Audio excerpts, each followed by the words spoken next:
Hello, hello. Sorry, it's quite hot in here, isn't it? So I'm going to take this off, and if I may, I'm going to sit on the table. You can tell I've given up television for radio, can't you? Sorry, forgive the informality. First of all, it's very nice to be here. Can you hear me at the back? Yes? Good. I asked the question because, as you may have read, and you may know, or you can hear if you don't, my voice is struggling a little bit these days. I had an operation this year and got a little bit of damage to one of the vocal cords, which people tell me means I've got a future in those kind of phone lines that you hope that your friends don't ring, inappropriate phone lines, if ever the broadcasting career goes wrong. But forgive me, it may come and go slightly. The voice is not quite as reliable as it used to be. Let me just begin by saying, although I look very relaxed, it's a rather terrifying experience facing the Oxford Union. I used to be a regular here about just a mere 29 years ago, and actually having to face you is rather a kind of frightening experience, largely because in my job you don't actually get to see the people that you talk to.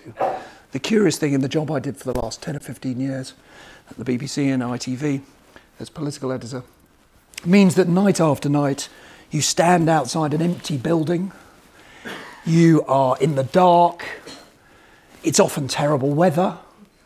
Has anybody ever wondered why the hell we do stand out in those sorts of things and why we do it? I can exclusively tell you tonight, I haven't a clue. But it was somebody's idea back in the 1980s that the live was critical to give some energy into television. So night and you don't actually see the people that you're talking to. And indeed, when I do the radio, of course, you don't see them then. And this curious things can happen as a result of this. A while back, I was having to do an interview from home in order that I could do these ridiculous hours I used to do, which is first thing in the morning till last thing at night. I would do the Today programme when I was on it from home in a little basement with a pair of headphones and what's called an ISDN, which is just a posh digital phone line, really. And some time back, I remember having to do an interview and getting the children together, one of whom's here, but I won't embarrass her by pointing her out. But getting the children together and saying, Daddy is about to go on the radio. You have to be very, very quiet and very well behaved. They were 16 and 14 at the time. It's just the way I treated my kids. And no, they were toddlers. And I said, Mummy's away, you have to be quiet. So the interview was, in this case, not me being interviewed, but I was interviewing a man called Senator George Mitchell, who was in charge of the Northern Ireland peace process. And I was very hyped about the question I was going to ask him. This is the height of the Northern Ireland Troubles, coming to an end. I wanted to ask him whether Gerry Adams was really a man of peace who could be trusted. And just as I was about to answer this question, or ask this question, I heard a noise, a sort of noise. I thought, okay. And you have these times to choose between your family and your career. I chose my career, of course. So I got myself going. I said, Mr. Senator Mitchell, do you believe Gerry Adams is Daddy? Is a man of, we're locked in! And they'd managed to make the door handle fall off the door. And what is still known to these days as in the BBC archives as the Daddy, we're locked in peace process interview. Took 4 hours to edit to get it down. So these curious things can happen. John Prescott once was doing a live interview with me many, many years ago for the BBC's news channel. And uncharacteristically, do you know John Prescott? You remember him? A man who occasionally would get his words in a bit of a lather.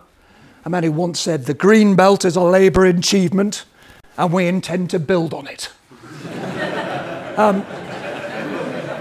Took you a while. John Prescott was once doing an interview with me and he's got a little bit kind of tangled up between two things. He said, oh, Nick, I made that crap. Can we do that again? And I said, we are in fact live. Deputy Prime Minister said that won't really be popular and that's possible. But we had to make sure that we didn't collapse laughing at this point. So this is the reason I'm slightly nervous. But I'm nervous because I'm coming with a difficult message for students. Don't be frightened of debate. And you may think, what the hell is he telling us that here for? For goodness sake, this is the Oxford Debating Society. Of all the audiences, it's like telling an audience in Westminster Abbey that they shouldn't be against religion. Or going to Manchester United and saying that they should respect Alex Ferguson, which of course you should. But I do want to say, because I think there is a real danger at the moment, have more respect for debate. And just briefly, I thought I would say to you why in a number of areas I think there is a real threat to something I thought was very important when I was at university, and I believe is absolutely crucial to the continuity of a great university and a great society like this, which is a belief in argument, a belief in debate, which is critically founded on hearing things you don't agree with. Absolutely vital to debate is the idea that not only do you hear things you don't agree with, you hear things that you find offensive. You hear things that you find uncomfortable. You hear things that challenge your worldview. You hear things that make you go away, think, how can anybody ever think that? And it seems to me that that is seriously under threat at the moment. The debate, which no doubt many of you have followed, about whether Germaine Greer should be allowed to speak, seems to me, I was genuinely shocked by that debate. The idea that a great intellectual like Germaine Greer should not be welcome at any university, regardless of whether you find her views on transgender offensive or not. What is the point of debate? It is to resolve the questions of our age. And clearly the status of transgender people in our society is one of the more interesting questions around at the moment in culture. Frankly, I don't think it's one of the great questions of our age. I think it's relatively trivial compared with most of the questions we face about terrorism, about austerity, about poverty, about war. But it matters. But we will only resolve it if we debate it. We will not resolve it by creating a safe space. I wasn't familiar with this concept of a safe space until this argument began. And like all these sorts of phrases, at one level it's a statement of the bleeding obvious, isn't it? The idea that there ought to be places in which people feel safe to have a discussion is clearly a good one in the right circumstances.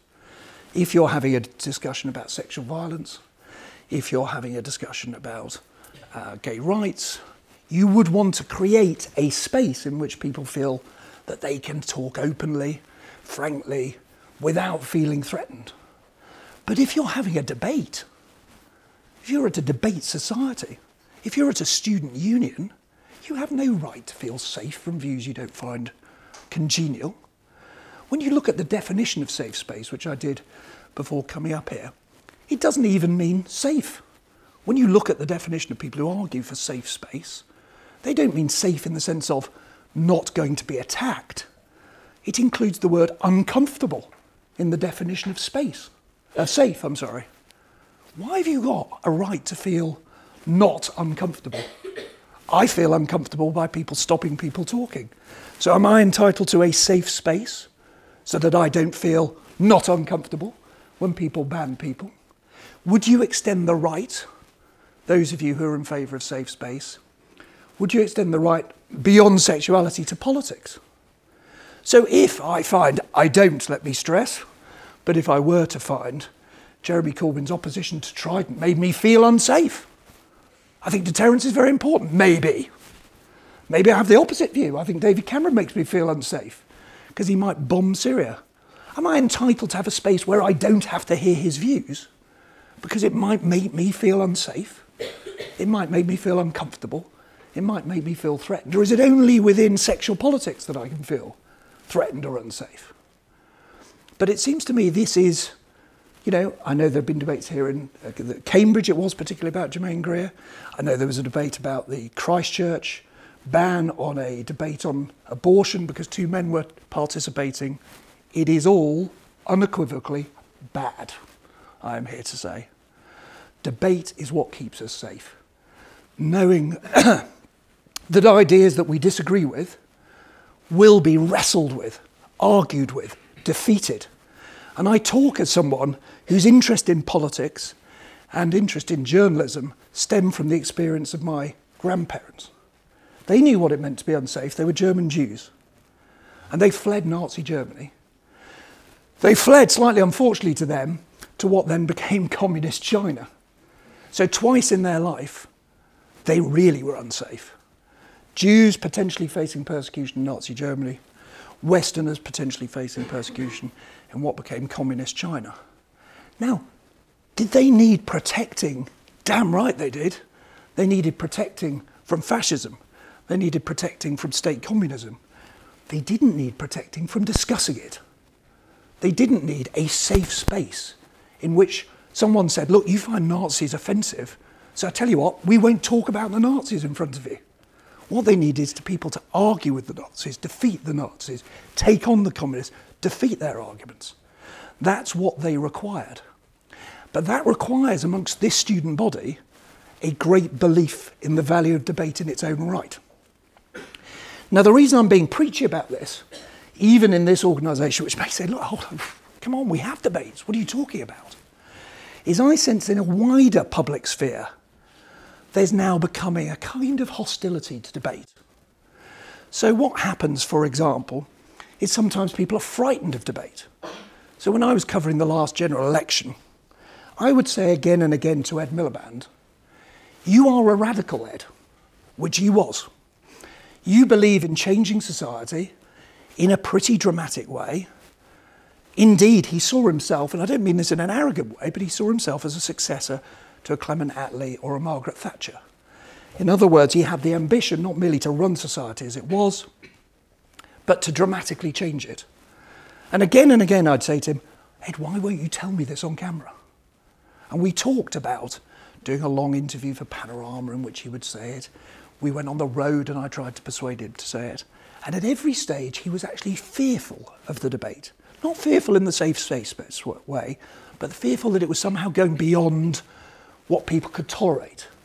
It's much better to just try to persuade people that you would make small changes and hope that you could make the more dramatic changes later. He said to me later that he was haunted by a question that I once asked him. In an interview, I said to him, Clement Attlee created the NHS. You, his successor, Ed, are promising an energy price freeze. Which excites you more? Now that, I believe, was because of a misplaced anxiety that the public were not somehow ready for the conversation, that it would be regarded as too strong, too extreme if he'd said what he really thought. Whereas in fact, I think what it did was create a space in which Jeremy Corbyn then did have that debate, far to the left of Ed Miliband, but in some senses articulating some of the frustration and anger that people had felt that the Labour Party was too cautious. So those are two areas in which I think there's a sort of the wrong attitude. Mainstream politics has been nervous to treat you, to treat the public as adults, and to have an honest debate about differences. They've gone for what somebody famously called the narcissism of small differences, reducing things to tiny policy differences designed to illustrate, I'm opposed to the hedge fund, you're in favour of the trade unions, as a way of trying to inspire you. And I doubt many people in this room were very inspired by the choice they faced at the last general election. The third area where I detect a real antagonism to debate is amongst the people who are rising up and see themselves as rising up against the establishment. Now, something is happening in politics, and it's happening particularly in your generation, which is a sense that they're all the same. The choice is too narrow. So whether in Scotland it's the rise of the SNP, whether in England and Wales it's the rise of UKIP and the Greens to a certain extent, whether it is the rise of Jeremy Corbyn, a man who had no idea he was going to get elected, would have laughed actually, would have screamed at the possibility of being elected if anybody had told him in advance. This is a kind of an anti-establishment thing. Perfectly healthy. You know, let's bring the walls down of the political establishment if that's what you want to do. But do it while respecting other people's right to be heard. And yet I see in each of these movements an intolerance, not by all, but by some, to the idea that other people have a legitimate view. So in Scotland, there was a part of, no more than, but a part of Scottish national opinion who wanted to invalidate any criticism as being English or Tory or establishment or Westminster Village or a conspiracy or a fraud. Is it not just possible to say two Scots may have different views about the best future for their country? In UKIP, there are people who will tell you that the BBC can't be trusted to report on it because it takes EU money, or that we all went to the same college, or which we almost certainly did. But there is a sort of, again, a sort of conspiracy theory there, and it's now happening amongst some of Jeremy Corbyn's activists as well, the sense that you're a red Tory if for years you supported the Labour Party. So I tweeted something the other day about this controversy around the new advisor to the leader, Andrew Fisher, who had celebrated Ed Balls' defeat, had seemed to look as if, at least, that he was supporting class war candidates against the Labour Party. And when I said to someone I tweet, but he celebrated Ed Balls' defeat, I got a tweet back, and you just want to say, does this person really believe what they've written? Didn't everybody in the Labour Party? To which the answer is, probably on balance, the millions who voted for it, the hundreds of candidates, the many activists, no, they didn't celebrate Ed Balls' defeat. They thought it was a disaster and they were sad about it. But the inability just to see someone else's point of view and to believe there is a value in debate worries me. And my last thought on this serious subject is a message for the Oxford Union. In this room will be, if not the next president, because he's probably busy, the next president, but 2 or 3 or 4 or 5. This place is about nothing if it's not about debate. Great, have Elton John, tremendous, have me to do a speech. Good, delighted. I'm not Elton John, but I'm delighted you're here. This isn't what this place is about. That is what this place is about. It's about debate. It is about your generation finding the most important subjects of your era and wrestling with them and arguing them and sorting them out. I mean, one of the reasons I wanted to come today, and to be fair to the officers, I think they'd be very pleased for me to do a debate, wearing an impartiality hat as a BBC journalist. It's quite hard to take part in many of the debates that take place here, which is why I did a speech instead. But I remember vividly the amazing moments I had. I would never have been a journalist were it not for the Oxford Union, for the debating I did. One, for some reason, somebody rather nostalgic has started to put these things up on YouTube at the moment, so you can have a laugh at seeing me with a lot of hair thereon. But I will never forget the debate I did, and if any of you want to be officers, this is what you want to aspire to, okay? We did a debate on the morality of nuclear weapons. The last time it was the great debate. It is the debate again of this era. So I was frankly a bit surprised not to see it in this term's term card. You know, the debate about Trident, the fundamental debate for the next year or two. In my era, David Lange, a man who was the first socialist Prime Minister of New Zealand, declared New Zealand to be a nuclear-free zone. This was a bit of symbolism at one level, but it was incredibly dramatic because the United States refused to say whether its submarines were nuclear-powered. And by not saying, that meant they were barred from New Zealand waters, which meant a rift between the United States and a principal ally in that part of the world. David Lange chose to give the speech that defended that policy. He said just before his death it was the most important speech he'd ever given in his life in that room. It was live. I remember walking down this road. There were satellite dishes. Now they're this big. Then you had to have huge trucks with enormous cranes. We were live all over Australasia. And the debate was also broadcast in the United States as well. Giles Brandreth interviewed me about it because he was the host for the American coverage. And at that stage, David Lange argued passionately for the immorality of nuclear weapons against a TV evangelist from the United States called Pat Robertson. Now, I mention that because Pat Robertson, by any definition, would offend many, many people. He would. If you looked him up now, you'd find, I think he's still alive actually, you'd find a lot of reasons to no platform him, to create a safe space from his Christian evangelism. We didn't do that. What happened is a rather hilarious guy called Geoffrey O'Brien, who used to stand up and make interventions in these debates, stood up and said to him, it's very posh, Geoffrey was, "You, sir," he said, "are the Ian Paisley of American politics." Now I can see a few of you thinking, who's Ian Paisley? Because of course, then he was a big and well-known Ulster Unionist politician. Now he died recently, he's not that well-known. Pat Robertson, of course, didn't know who he was, so he tried to laugh it off. said, "Who's Ian Paisley?" Up pops Geoffrey and said, "He's a dangerous bigot like you." My question to you, before I sit down, is who did better take on Pat Robertson? Geoffrey O'Brien or the people who would have stopped him speaking? Thank you very much.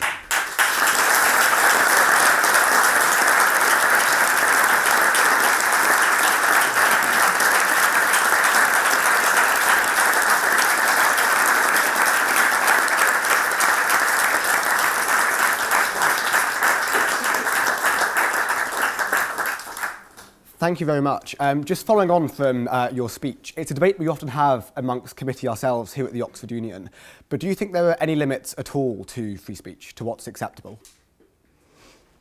I struggle. Look, these are debates that I had. I mean, some enterprising Cherwell journalist can dig out and discover that I was involved in a protest outside here about a speaker in this organisation. So when I was here, there was a speech. I think he was, I can't remember, I think he was a speaker rather than the debate actually, but who was a convicted IRA bomber.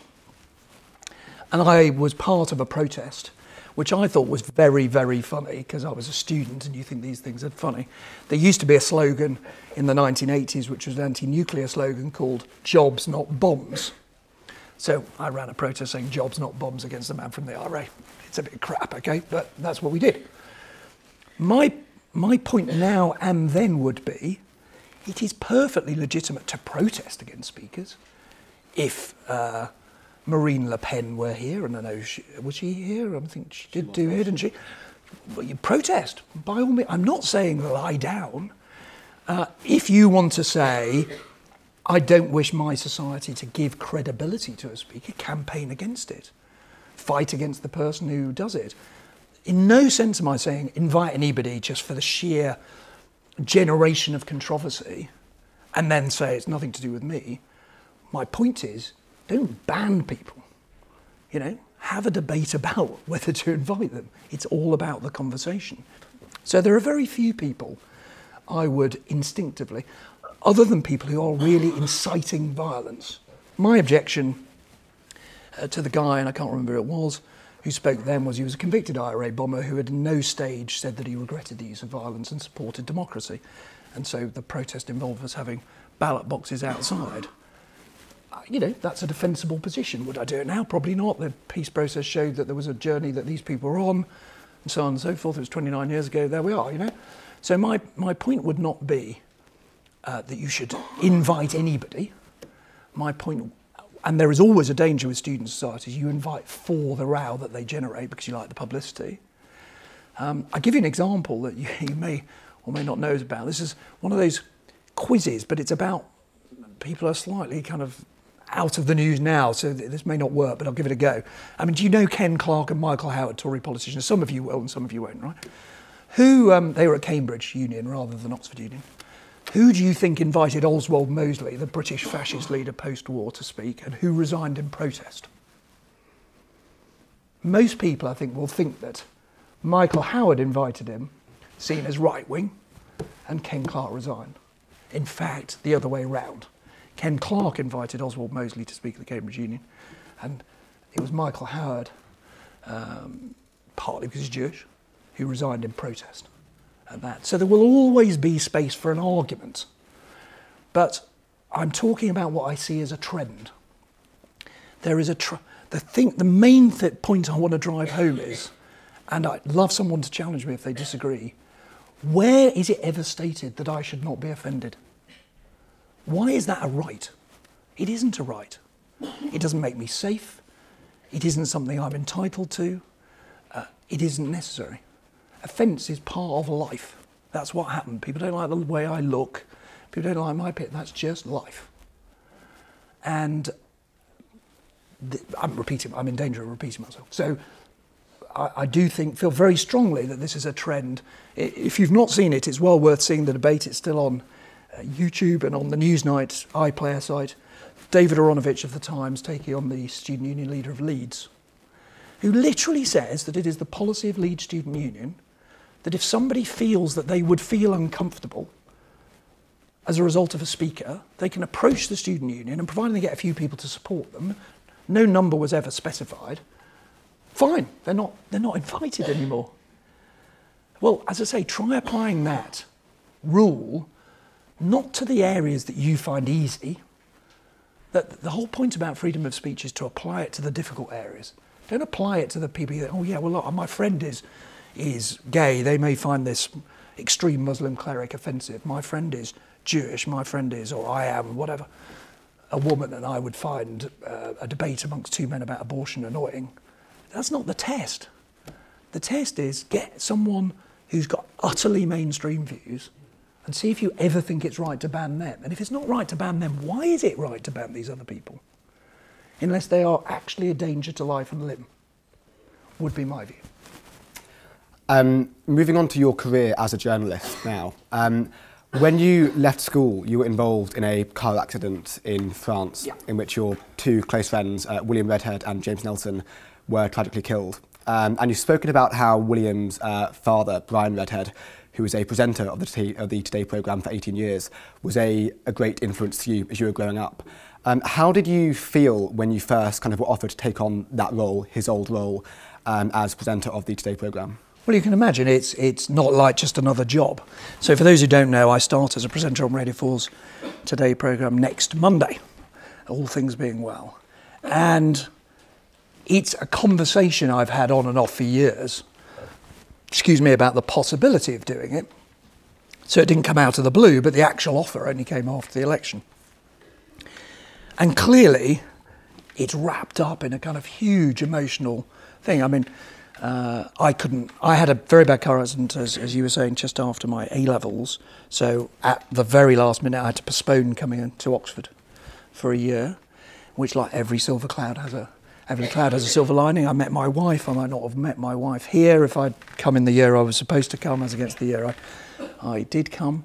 But obviously, sitting in his chair, it won't literally be his chair because they've moved the studio since he did it to a new building, will be an incredibly kind of emotional moment for me. And I've already warned the team I might need a sort of 15-minute, out time before going on air just to kind of compose myself. But it was he was a great presenter. But I think nobody in this room would have been alive when he was, or awake and alive probably, when he was presenting. He used to present in the early 90s, before he died tragically young. What Brian had, and I would hope to have some of, is a passion about holding people to account, but also a view. He had a view about interviews, which is, if you don't think they're worth listening to, why did you invite them here in the first place? So you have to let people speak. You have to give them the chance to say their thing. What do you think is the future of the Labour Party under Jeremy Corbyn? That's a nice small question. Am I allowed to ask? You don't have to put your hand up if you don't want to. If there are any people in here who joined the Labour Party to vote for Jeremy? Not many. I think it is fair to say not many, and therefore not necessarily that representative. The honest answer is no bugger knows. He didn't know he was going to win the leadership. We certainly didn't know he was going to win the leadership. We are now, forgive me, in completely uncharted waters. So, what is a sensible thing to say? It is possible. Look, there is a view around Westminster that he'll go. Either that he'll walk away because he doesn't like it, or there'll be a coup against him by the Parliamentary Labour Party. I would just caution, and I used to hear about this, the coalition. There's a coalition, it won't last. Luckily I got that one right. On the day the coalition formed, I said this will last 5 years. And I never had any doubt it would last at any stage, and yet it was the utter conventional wisdom that it was doomed. I'm not as confident that Jeremy Corbyn will survive, but I would push in the face of conventional wisdom that he is doomed to fail. Because even if he walks away, which he might, he didn't want the job, and he might not enjoy it that much, the election of his successor would be under the same system and might well produce the same result. But it would just be a different face from the left.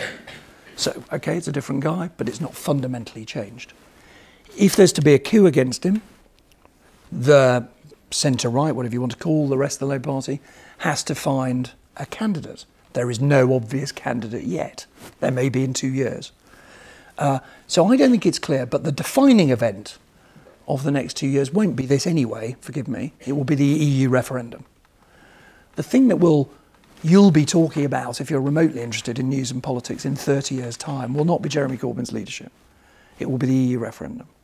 Because if the Tories get that wrong, and by wrong I mean Cameron either can't get the deal he wants, can get the deal he wants but can't persuade the country to vote for it, or even if he can get the deal he wants and people to vote for it, the Tory party splits down the middle as they did in the late 80s and 90s on Europe, then Labour are in business. Then the next Prime Minister is still not Labour, bear in mind, because Cameron has promised to stand down, so we've got a guarantee that the next Prime Minister is a Tory, or a virtual guarantee. But Labour are back in business. At that point, Labour might get serious about whether they think Jeremy is a winner. And if they don't think he's a winner, then they may move against him. So do you think that by the time of the next election, whatever the result is of the EU referendum, there will be, in a sense, a major realignment of the political parties? I don't know a realignment in the sense it was when I was a student. When I was here was the birth of, or just before I arrived, was the birth of what was called the Social Democratic Party, the SDP, breakaway from the Labour Party, over, guess what, the issue of Europe. Not only, but the two big issues, Europe and unilateral disarmament. So for me, it's a fascinating period because I feel like I'm reliving debates that we had 30 years ago. I don't think you're likely to see a breakaway party created, partly because of the fate of the last one. People forget the SDP got 50% in the polls and then ended up with 8 members of parliament at the election that followed. So there is UKIP got 4 million votes, got 1 member of parliament. Our system makes a breakaway very, very hard. But I do think lots of the personalities you see in politics, in other words, Cameron, not going to be there. If it goes wrong, Osborne won't be there. Now, he could be Prime Minister, but he might not be there. Corbyn may or may not be there. In other words, you may see figures at the top of politics. I mean, if you're freshers here, you could see it before you leave Oxford. You may see all the people you're familiar with in pop may be gone because of that EU referendum and the fallout from it. Final question from me for now. Were your PPE essay crises good preparation for doing general election all-nighters? No, yes and no. My essay crises were solved in a way that couldn't be solved for the general election, which is I rang up my mate from Christchurch, Neil Sherlock, who I'm going to Woking Town versus Macclesfield on Saturday with, and got him to give me his essays and then read them out of my tutorials, which is always tricky. At those particular moments you couldn't read his writing. He got a first. Was the first, he says proudly, the first ever in a generation of 2-2s. I got as a result. So the joking apart, I actually deeply regret, I genuinely regret that there's far too much speaking in the union, not nearly enough actually doing some study while I was here, because it's what an opportunity to take. And if I could do it again, I'd do it again there. But but working under pressure is something this place, I think, teaches you to do. I was, forgive the nostalgia about the union, but I was just saying to some of us who had a drink upstairs that I know there was a no confidence debate this term, wasn't there? In the no confidence debate in my second year, I think it was, yeah, it couldn't have been freshers. I wasn't that pushy, almost, but not that pushy. My second year, so the joke there is that Charwell called me Pushy Pressure of the Year, and I only discovered last year that the man who nominated me for it was Evan Davis, who was editor of Charwell. I've never forgiven him. Anyway, the no confidence motion in the union here went on. For some reason, the whole thing just dragged out. The final speech was incredibly late. It was about like 10:30 or 11 or something. And the government minister, who was due to speak, said, look, I can't do my speech, I've got to go because my train's late. You know, this is the last train and I need to get back to London. The irony was, opposite him, opposing it, was the leader of the rail union who had a chauffeur-driven car outside. Anyway, as he said, I didn't know he'd said this, I know this now, I didn't know it at the time. I noticed a bit of a kerfuffle, and then I noticed this bit of paper moving along. Do you ever do that in the union? There's a bit of paper folded up, and it was sort of coming in my vague direction at this point. And as it reached me, simultaneously with me opening it, and it said, "You're on," the president stood up and said, sadly the minister's had to go, but Nick Robinson from University College will now speak in his place. And that I had that much notice. I had, I think, 1 second's notice to give a 15-minute paper speech in the no confidence debate. That's quite good training if you're a journalist, actually. Well, it seemed to work. We're going to move to questions from the audience now. If you'd like to ask a question, please put your hand up high and wait for the microphone to come round to you for our recording. And in the spirit of debate, it can be about anything. I don't think it has to be about what I've spoken about. Can we go to the question on the fourth or the fifth row on the left-hand side? Thank you very much for coming to speak to us, and especially for speaking about what you've spoken about. It's something that I think we've all picked up on for quite a while now, and it's finally getting out there in the mainstream media. I'm not sure if it's related in some way to Safe Spaces, but what do you think of Jeremy Corbyn's newer kind of politics, and especially his approach to PMQs? And we hear the platitude quite often that the public don't like PMQs, and if that's the case, why is it the only thing they watch? What do I think? Let's do PMQs first. The truth is there's a bind about PMQs, which is that there are members of the public who say, why do they shout at each other? It's yah-boo, why can't they just do something sensible? And yet the bind is, as Jeremy Corbyn is finding, that when you adopt a softer tone, crudely, you often don't get on the telly or in the newspapers. And therefore, only the people who watch it live, which is, I don't know what the numbers are, it's probably 500,000, 750,000, something like that, or watch it later on playback, which must be a tiny number, actually get to see it, because it's the drama, it's the theatre, the row that tends to get covered. So there is a bind that nobody's solved. It's worth saying that everybody who takes part hates it. Cameron hates it, Miliband loathed it, and Ed had a plan to change it if he'd become Prime Minister, which I'd discussed with him on a couple of occasions. But nobody has yet found a way through. But on the wider point of new politics, I don't think I know what it is, you know. I mean, I hear a lot of this new politics. Well, what does it mean? If new politics, I'm sorry to be cynical, but if new politics means having a policy for the Labour Party that the leader doesn't agree with, but the Shadow Defence spokesman does agree with, that the Scottish leader doesn't agree with, but the Scottish Party does. I mean, that's not new politics, it's chaos. Now, there is something underneath this new politics thing, which I alluded to in my talk, which is a sense that everything's been too narrow and tight. So if what Jeremy Corbyn can achieve is an openness to debate, I think that's a good thing. So, for example, we should be having a debate about whether spending billions of pounds on nuclear weapons is a good or a bad idea. We should debate it from first principles. We shouldn't debate it on the grounds that when I was your age, people used to lose elections by arguing against nuclear weapons. That's a rubbish argument. The argument has to be, does it keep us safe? Is it worth the cost? If we disarm, will other countries disarm? All the fundamentals. These are proper things that we should debate. And in as much as Jeremy Corbyn means that by new politics, I am all in favour. Because part of the reason I wasn't totally depressed to move on from my job, I mean, I chose to leave it, I should stress, but part of the reason occasionally I thought, you know what, I need to move on now, is a sense that I'd heard the same damn debates endlessly, but very narrow ones. I don't think we ever properly, and I don't think we still have, debated austerity.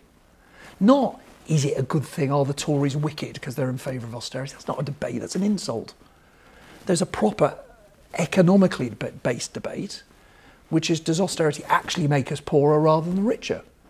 You know, you can find Nobel Prize winning economist, Paul Krugman, for example, who will argue that it is counterproductive. Austerity actually makes everybody poorer. It means debt is worse, the deficit is worse, spending cuts long term would be worse. Those are, and in as much as new politics means go back to first principles, have arguments. Don't just say, well, somebody thought of that 10 years ago and it didn't work, so we're not going to do it. I think that would be incredibly healthy, but it has to work in both directions. You know, there are some debates that are still seen as not acceptable. I mean, a debate I think we should be having at the moment is, have we as a country decided to opt out of the world? Traditionally this country has played a prominent role in terms of defence, in terms of diplomacy, and the front page of The Guardian is an example of this today, where a series of ex-diplomats, generals and others, say Britain looks weak on the world stage. Because every time we discuss everything, you can't do it because of what happened with Iraq. Now, I would argue that's not an argument. You can't say we won't go into Syria because, well, you can say it, but it's not a conclusive enough point. We should debate whether going into Syria would or would not be a good thing.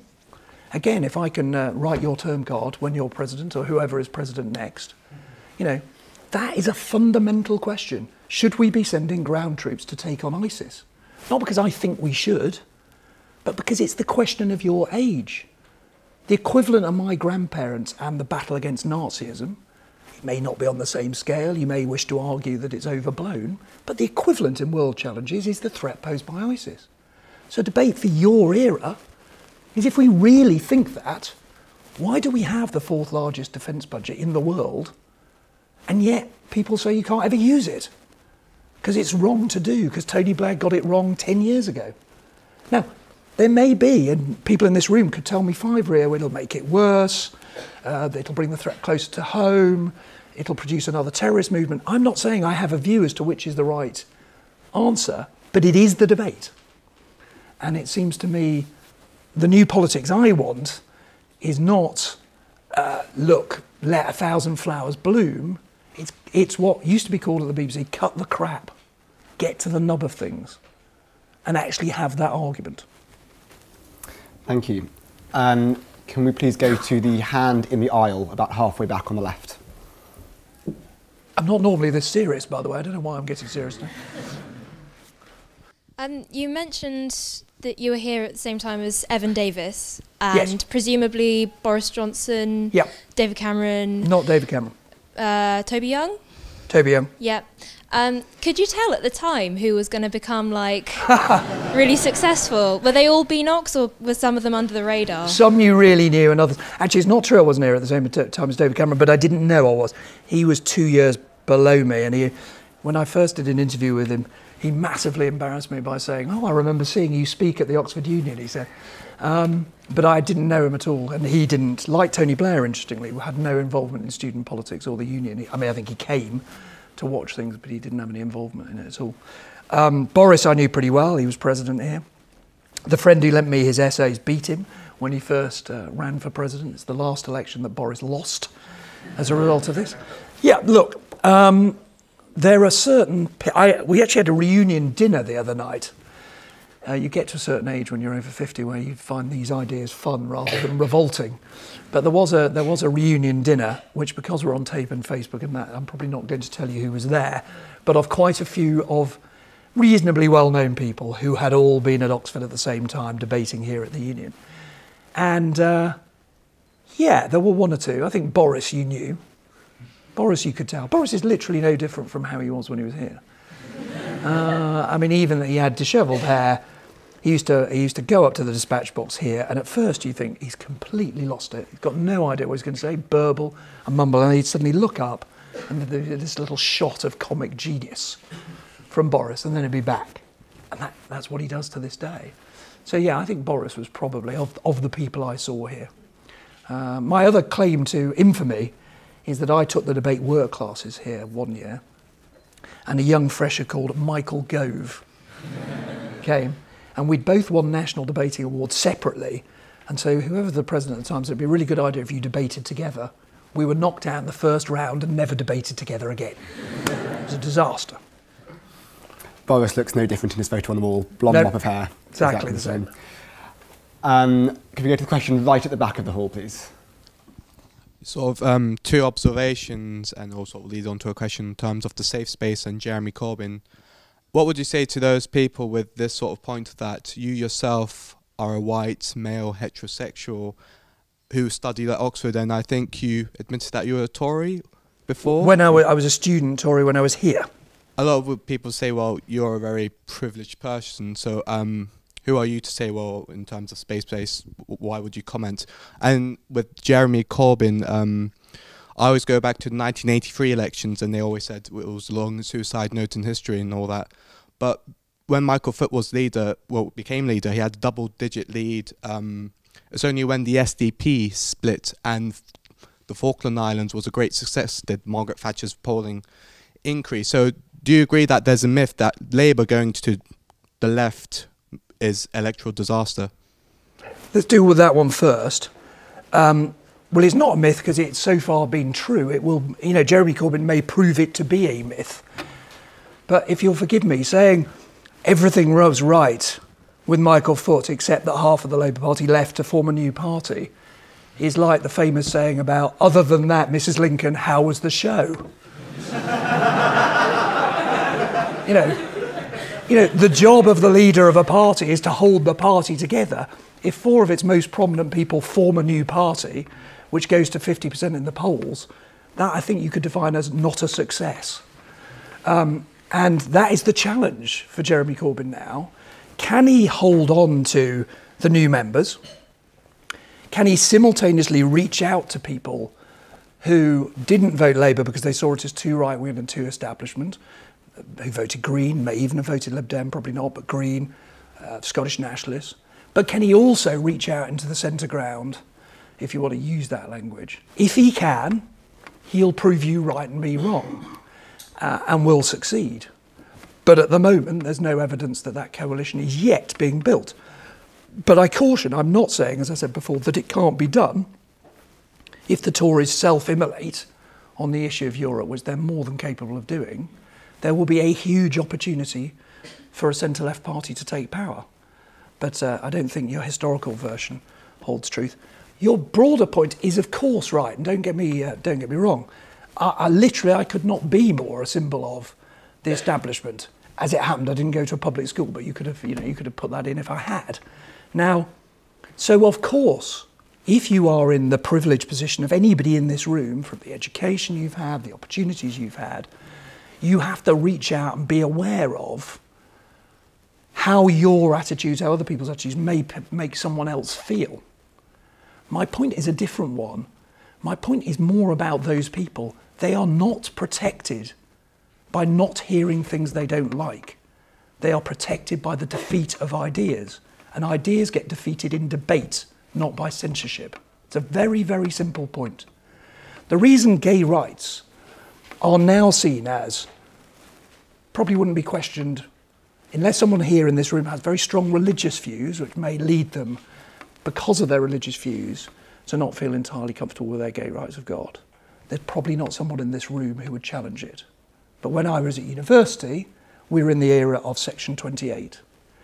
Did gay rights happen because someone banned people who didn't agree with gay rights? No. They happened because there was a debate, there was an argument. There was, in the end, opposition to gay rights became seen as absurd and bigoted. It's like, well, how could you discriminate on the grounds that someone just happens to love someone of the same gender rather than a different gender? But that required an exposure to ideas. It didn't require, clearly, gay people at that time required the protection of the law. They may have required gay rights marches. They may have required solidarity. So don't get me wrong, I'm not invalidating all that campaigning and all that belief. They may have required meetings in which there was safe space, in which they could say, I feel bullied, or I feel... There is a space for that. What I'm saying, though, is the space should not go as far as excluding the views of people you don't like. Can we go to the question in the aisle about halfway down on the right-hand side? Hi, it's great to see you. I'm a huge fan. I wanted to ask you about the government's counter-terrorism strategy and the fact that, as you said, we can't sort of impose censorship on, say, Islamist extremists like Anjem Choudhury. But how are you supposed to debate with someone that doesn't agree with freedom of speech? And secondly, surely, in order for us to really be defeating this kind of ideology, something needs to be done on the government's part in terms of its relationship with the kind of countries in the Middle East that sort of fund this form of terrorism. Yeah. Well, you're not trying to convince Anjem Choudhury, though, are you? Because you're never going to convince Anjem Choudhury. What is the debate about, if you think there is a threat from his ideas? It is persuading young, mainly Muslims, that he's wrong. If he is able to say, I am a martyr, I can't talk, I've been locked. Look, if he's breaking the law, put him in prison, that's fine, if that's what the law says. But if basically you say to people, don't listen to this man, he's dangerous, what do you think they're going to do?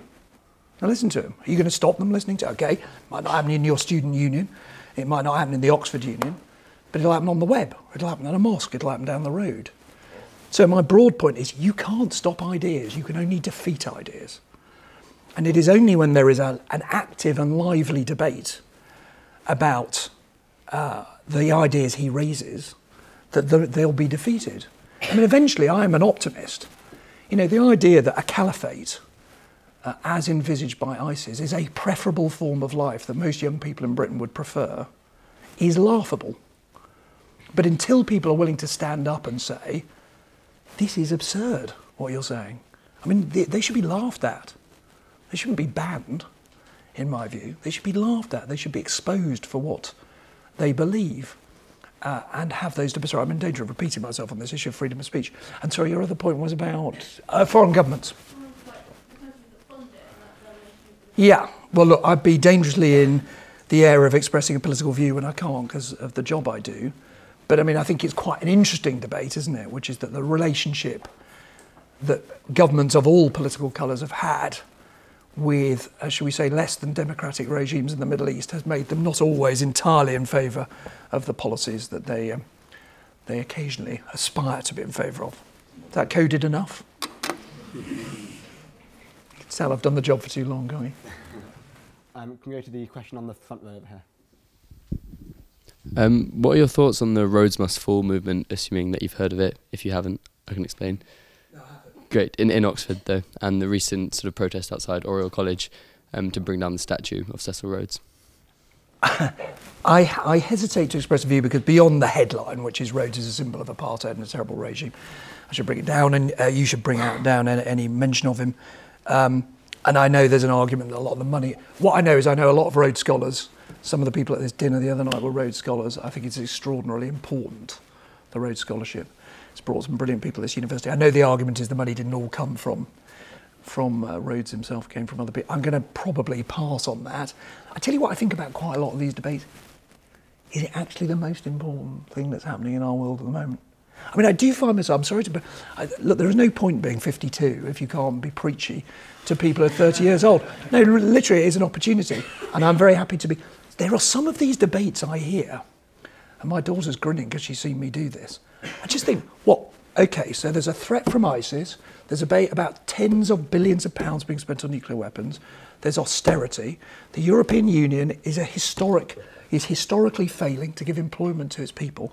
And the biggest debate in your era is about the statue of an old South African or about transgender. It's like, what? What's going on?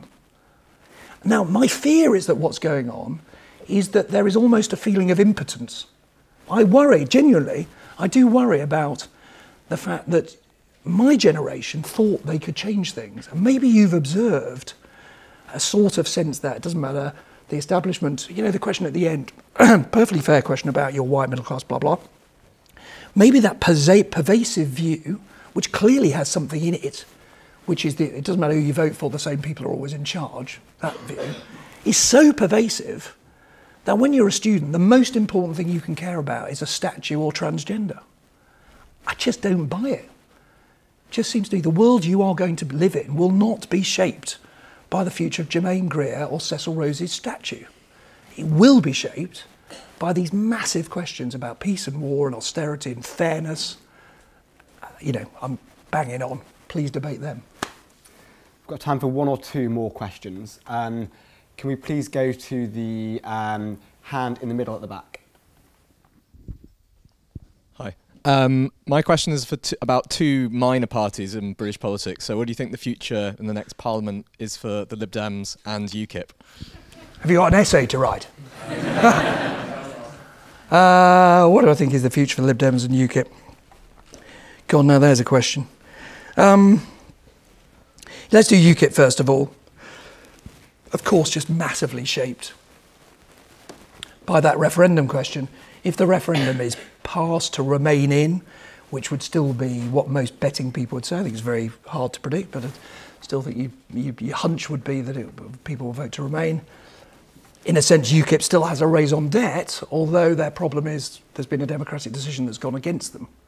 Now, I still think they will become I mean, in a sense, UKIP's not decided whether it is first and foremost a campaign to get us out of Europe, or whether it is a sort of angry rejection of establishment politics, which means that there are lots of their members in the north of England who were Labour Party members, whereas down south they tend to be, you know, the caricature of the blue blazer in Kent and the kind of working class guy who's left the Labour Party in the north.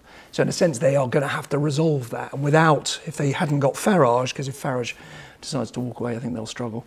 The Lib Dems, I don't know, but I just have an instinct, there is a big space for a centre party in British politics. When it'll revive, I don't know. But there are clearly a lot of people who don't much like the choice between the Tories and Labour. Now, some of them have found new homes by shifting Labour to the left and voting Greens and Nationalists, but there is a space in the middle too. So my instinct is they may not revive by the next election, but sometime they'll revive. There is, I suspect, 25% of the electorate who would like to vote broadly for a centre-left party, and will probably one day get the chance to do it again. And the hand sort of halfway back on the left. Sorry, quite a big question maybe to end on, but I'm just wondering if you'd ever had any difficulty remaining unbiased while you were working for the BBC. Yeah, I get asked that quite a lot. And the answer, and I don't mean in a glib way, is no and yes, right? Broadly no, but there's a bit of yes. The biggest, look, and I don't say this to sell a book because I think it's available second-hand on eBay for 1p, a book I wrote 3 years ago called Live from Downing Street. I wrote a whole long chapter on impartiality, and we were discussing it upstairs just before. Just take this in order, right? Is there any point in impartial broadcasting? It's a very weird idea. Why do we have a legal imposition on broadcasters to be impartial when you don't have it on Twitter streams or Facebook or newspapers? Why would you have it on television and radio? The argument is, and I say this with full sense of the irony, a safe space to have a debate, by which I mean, in America, where people who are right-wing tend to watch Fox News and people who are left-wing activists tend to watch MSNBC, there are no shared facts. So that if you debate the future of American healthcare, Fox News told you that there were socialist death camps being planned, and MSNBC said that Republicans wanted poor people to die because they hadn't got a credit card. Now, there may be something in these arguments on both sides, but that isn't very helpful, whereas in British broadcasting we would tend to say, this lot say that, and that's what they say, and this is the facts as we can understand. So there is a role for impartiality. Next question, is anybody impartial? Sorry to embarrass the man at the back who asked me about being white middle class. He puts his finger on something. We are all the products of our background. I could go round Oxford looking for an impartial person and I wouldn't find one. Every single person in this room has been shaped by who their parents were, where they went to school, what their religion was, what interests them, what their sexuality is, la la la. These shape your views. What you can do, and I believe I do, is try to put those to one side and say, I consider this thing called impartiality to be important enough that when I go to work, I actively try to ask questions which don't reflect what I think, but reflect what I think needs to be asked. So that I will, you know, I had a run-in which became quite well known with George Bush, where I asked him whether he was in denial about the Iraq War. If you, he said, he got very cross actually, he said something about the Iraq War and I said, Mr. President, on the basis of what you said, some people will think you're in denial about the Iraq War. And he said, he pointed at me, he was about as close to me, I'm you and he's me here. He said, it's bad in Iraq, sir, will that do? Because he was seeming to deny it. And I said, it won't do at all. No, I didn't say, I thought it won't do at all because I needed a long soundbite for the TV news and that was far too short. So I actually shouted out, why didn't you say so before? Which produced an explosion from Bush. He started sort of pointing at me throughout the news conference. Now, if you had judged my views by what I thought at Oxford, you would have said I'd never have asked that question because I'd come from, as it were, a kind of right-wing perspective. So, therefore, I must be pro-America, I must be pro-war. I asked it because I thought that's the question that Bush needed to be asked. So, I don't find it difficult. The reason I said no and yes, the hardest thing is to deal with the bias you're not conscious of. It's your assumptions. Those are hard, and that's why you've got to have friends and colleagues and other people who say, are you sure you got that right? Have you thought of this? And if you don't constantly challenge yourself, which I try to do, you shouldn't be in journalism. And finally, if you were interviewing yourself, what's the one question you'd ask yourself? Do you deserve a pay rise? And what would the answer be out of interest? No, what would I ask myself? Say, tell me the story about George Bush. Am I allowed to tell you one last story? Yeah, please do. One last anecdote briefly, because this is my favourite anecdote, and I've been a bit serious. I'm going to stand up because it's an easier story to tell. So after I'd had this run-in with George Bush, I thought this might amuse you for those who haven't seen it. After I had this run-in with George Bush, on a couple of occasions, he once said to defend Guantanamo Bay, he said, "These, sir, are bad people." And I came back at him and said, in 4 words, you've just summed up why people don't trust you with the liberties of people who've not had a fair trial, which he just thought was a little bit kind of edgy there. But the thing about George Bush I thought might briefly amuse you was, having had this series of run-ins with Bush, I then went on Gordon Brown's first visit to meet him at Camp David. And they told us that the news conference would be outside. And it was a baking hot summer's day in Maryland. And because we hadn't been warned, I didn't have a cap. And as you may have seen, I'm a bit sort of challenged in the hair department. And I didn't have any sun cream. And because these trips with the Prime Minister are a bit like school trips, you just got made to wait around for hours, we were there for 2.5 hours before the news conference started. It was incredibly hot. Anyway, it came to the news conference. The Prime Minister picks me out to ask a question. I said, Nick Robinson, BBC News, and the President said, "You still hanging around?" And I thought, I can't have another row with him because this is just getting embarrassing now. So I said, "Well, Mr. President, it's a delight to be back in your country." And asked him an incredibly boring question. Thought, I've got away with it. Nobody's looking at me. At the end, I need a prop. At the end of the news conference, it's so hot, I'm starting to do this. Right? And I've gone bright red, like a sort of, one of those Belisha beacons for crossing the road. And Bush, by this stage, is doing what you and I did upstairs when we had our photographs done in the library, doing what's called a grip and grin. Do you know what a grip and grin is? Where you grip the hand and grin for the cameras. That's called a grip and grin. In front of Marine One, which is the presidential helicopter. And just as they're in this amazingly important photograph, it's the whole thing is Bush as close to Gordon Brown as he was to Tony Blair? Is the special relationship going to be okay? I'm doing this at the end. And the president catches my eye and says, "As close as I am to you now." And he says, "Next time you should cover your bald head." And I think I'm being insulted by the leader of the free world on coast-to-coast television and internationally. Anyway, at this point, the President and the Prime Minister start to walk, which are the big photo opportunities with this helicopter here at the back. And when you get stared at, did you ever have as a kid? Everyone stares at you because something's been said. Oh, he told him, didn't he? So everyone is staring at me. I feel the need to say something. So I said, "I didn't know you cared, Mr. President." Thinking, there's no way he'll hear because he's sort of doing this. And Bush is walking, he turns round and says, "I don't." So, from that moment on, I knew never to underestimate George Bush. Well, please join me in thanking Nick Robinson.